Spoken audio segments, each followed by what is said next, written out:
Welcome to Pitch Black Baseball, where we talk about Negro League baseball history 360 seconds at a time. I want to talk about a player that I met years ago, a white player who played with Negro League players on some of the integrated teams in North Dakota in the mid-30s, just because I think it's a great story, and it also illustrates what a great friend double Duty Radcliffe was to a lot of guys for decades, right?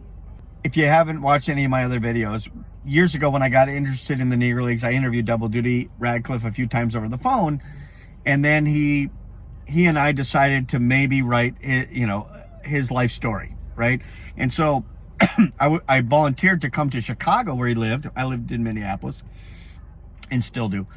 And he said, no, I want to come to Minneapolis and I want to bring two players. So he brought Lester Lockett, a great outfielder / third baseman, and Bobby Robinson, a great third baseman from the 20s and 30s and 40s, those guys.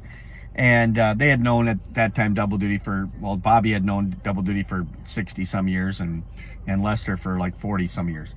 And I had lists of players I wanted to ask double duty about, of guys he played with and against. It was kind of the start of doing biographical information, for possibly writing his book, his biography. So one of the teams I wanted to ask him about was several of the integrated teams from North Dakota in the mid-30s. So I had this list of all of the players that he played with and against, and I was going down the line, and he had an amazing memory. So I would say, tell me about Ted Trent, he's a great pitcher. And he said, oh, Ted Trent, I played with him, in North Dakota, but I also played with him in St. Louis, and he was tall and he had a great curveball and blah, blah, blah. And I said, okay, and what do you, when's the last time you remember, seeing him? Or because a lot of information wasn't available back then about, dates of death. And so you didn't know if some of these guys were still alive or if they died a long time ago. And he said, oh, Ted Trent, he drank himself to death in 1940, whatever it was. And he didn't have any money, so the owner of the such and such team had to bury him, blah, blah, blah.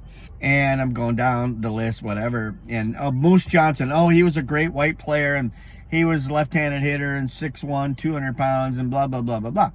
And I said, and when's the last time you remember seeing him or hearing from him? He said, I think he died like in the 60s. He had an alcohol problem, and I think he drank himself to death, blah, blah, blah.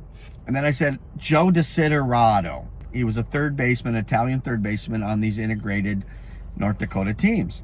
And he said, oh, Joe, he was white, but he could play, right? Oh, he would have been in the majors, blah, blah, blah. And we called him the vacuum cleaner because he was such a good fielder. Everything near him, he sucked it up, blah, blah, blah. And I said, well, when's the last time you ever remember hearing from him, right? And he said, Wednesday.